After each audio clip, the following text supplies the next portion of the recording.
নমস্কার বন্ধুরা, তোমাদের সকলকে আমার চ্যানেলে স্বাগত। আশা করি তোমরা সকলে ভালোই আছো। আবারও চলে এসেছি আরও একটা রেসিপি নিয়ে তোমাদের কাছে। আজকে আমি রান্না করব আমড়া দিয়ে খয়রা মাছের টক। তার জন্য কি কি উপকরণ নিয়ে নিয়েছি আসো দেখে নেওয়া যাক। এখানে আমি নিয়ে নিয়েছি খয়রা মাছ। মাছগুলো খুব ভালো করে কেটে ধুয়ে পরিষ্কার করে নিয়েছি। আর নিয়ে নিয়েছি পাঁচফোড়ন, লবণ, হলুদ, জিরের গুঁড়ো, ধনের গুঁড়ো, আদা বাটা, পেঁয়াজ বাটা, কাঁচা লঙ্কা বাটা, সর্ষে বাটা, আমড়া আর সর্ষের তেল। প্রথমে আমি মাছের মধ্যে লবণ হলুদ মাখিয়ে নেব। তার জন্য দিয়ে দিলাম 1 চামচ মতো লবণ। এবার আমি এর মধ্যে দিয়ে দেব 1 চামচ মতো হলুদ।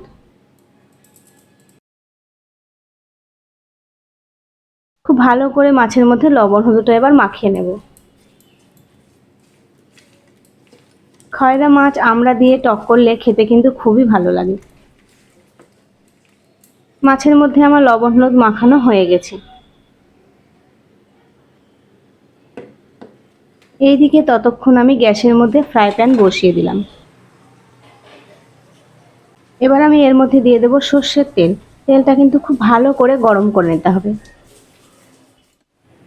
তেল গরম হয়ে গেছে, এবার আমি মাছগুলো ভেজে নেব।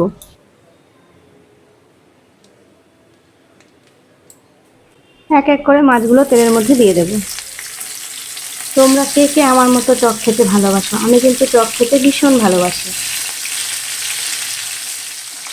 মাছগুলো আমার দেয়া হয়ে গেছে, ভালো করে এবার ভেজে নেব। এক পিঠ আমার ভাজা হয়ে গেছে, আরও এক পিঠ আমি উল্টে দেবো।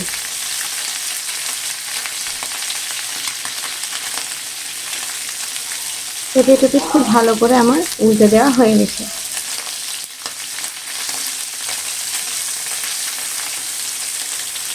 সব মাছগুলো আমার উল্টে দেওয়া হয়ে গেছে, আরও কিছুক্ষণ আমি অপেক্ষা করে নেব যাতে মাছটা খুব ভালো মতো ভাজা হয়ে যায়।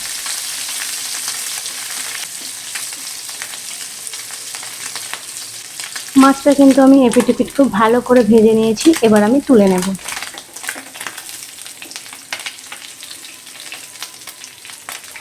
আস্তে আস্তে তেল ছেঁকে ছেঁকে মাছগুলো একটা প্লেটের মধ্যে তুলে নিচ্ছি।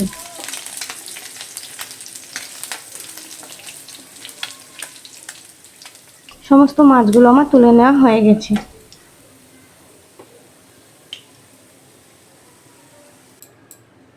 আবারও আমি বাকি মাছগুলো একইভাবে এই তেলেই ভেজে নেব। এখানে আমি মাছগুলো দুবারে ভেজে নিলাম। একবারে চাপাচাপি করে মাছ দিলে মাছ কিন্তু ভেঙে যাওয়ার সম্ভাবনা থাকে। মাছগুলো আমার হয়ে গেছে, এবার আমি তুলে নেব।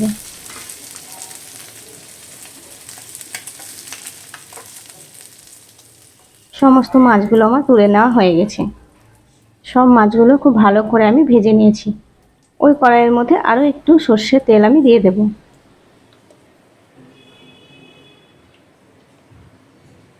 আর তেলটা খুব ভালো করে গরম করে নেব। তেলটা পুরো কড়াইয়ের মধ্যে আমি ছড়িয়ে দিলাম, আর তেলটা গরমও হয়ে গেছে। এবার আমি তেলের মধ্যে দিয়ে দেব 1/2 চামচ মতো পাঁচফোড়ন। পাঁচফোড়নটা খুব ভালো করে তেলে ভেজে নিলাম। এবার আমি এর মধ্যে দিয়ে দেব কেটে রাখা আমড়াগুলো।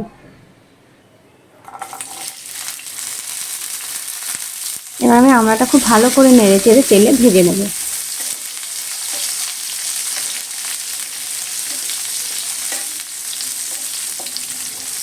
বেশ কিছুক্ষণ ধরে খুব ভালো করে আমড়াটা আমি তেলের মধ্যে নেড়ে চেড়ে নিলাম। এবার আমি এর মধ্যে দিয়ে দেব পেঁয়াজ বাটা। এখানে 1 চামচ মতো পেঁয়াজ বাটা নিয়েছি। পেঁয়াজ বাটাটা খুব ভালো করে আমি নেড়ে নেব। এবার আমি এর মধ্যে দিয়ে দেবো 1 চামচ মতো আদা বাটা, আর দিয়ে দেবো কাঁচা লঙ্কা বাটা, আর দিয়ে দেবো সর্ষে বাটা,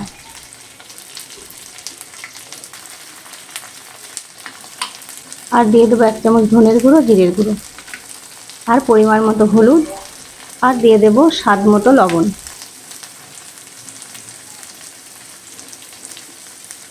এবার একই সঙ্গে খুব ভালো করে আমি কষিয়ে নেব।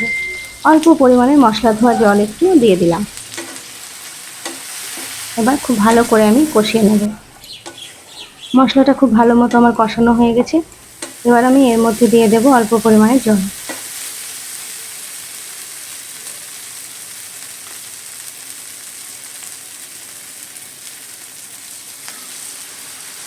অল্প অল্প জল দিয়ে মশলাটা খুব ভালো করে কষে নিতে হবে, যাতে কাঁচা পেঁয়াজ বা আদার কোনো গন্ধ না থাকে।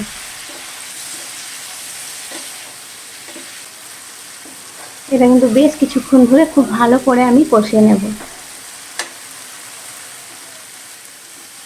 আবারও আমি খুব ভালো করে নেড়ে দিলাম। আমড়াটা আমার প্রায় হালকা সেদ্ধ হয়ে এসছে, পুরোপুরি এখনো সেদ্ধ হয়নি। আরও বেশ কিছুক্ষণ আমি নেড়ে নেব। মশলার মধ্যে আর কোনো গন্ধ নেই, একদম খুব ভালো মতো কষানো হয়ে গেছে। এবার আমি এর মধ্যে দিয়ে দেবো জল।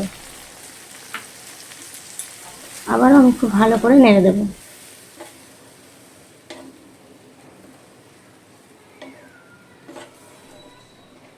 বেশ কিছুক্ষণ ধরে খুব ভালো করে এটা ফুটিয়ে নেব, যাতে আমড়াগুলো সেদ্ধ হয়ে যায়।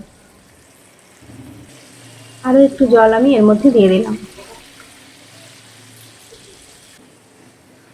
জল দেওয়ার পর খুব ভালো করে নেড়ে দিলাম। তোমরা বাড়িতে অবশ্যই এইভাবে একবার টক রান্না করে দেখবে, খেতে কিন্তু খুবই ভালো লাগে আর এর স্বাদও কিন্তু অসাধারণ হয়। খুব ভালো মতো টকটা ফুটে উঠেছে। এবার আমি দেখে নেব আমড়াগুলো সেদ্ধ হয়েছে কিনা। আমড়াগুলো কিন্তু খুব ভালো মতো সেদ্ধ হয়ে গেছে। এবার আমি এর মধ্যে দিয়ে দেব ভেজে রাখা মাছগুলো। ঝোলটা কিন্তু খুব ভালোভাবে ফুটে উঠেছে। এবার আমি মাছগুলো এক এক করে দিয়ে দিচ্ছি।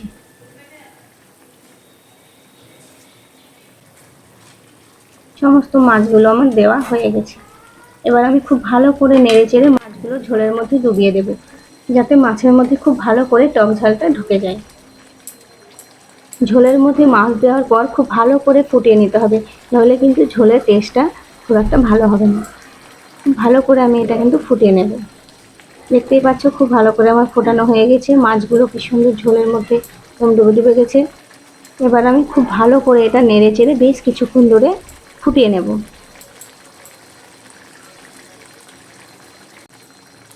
খুব ভালো মতো মাছের ঝোলটা ফুটে উঠেছে আর খুব সুন্দর একটা গন্ধও বেরিয়েছে।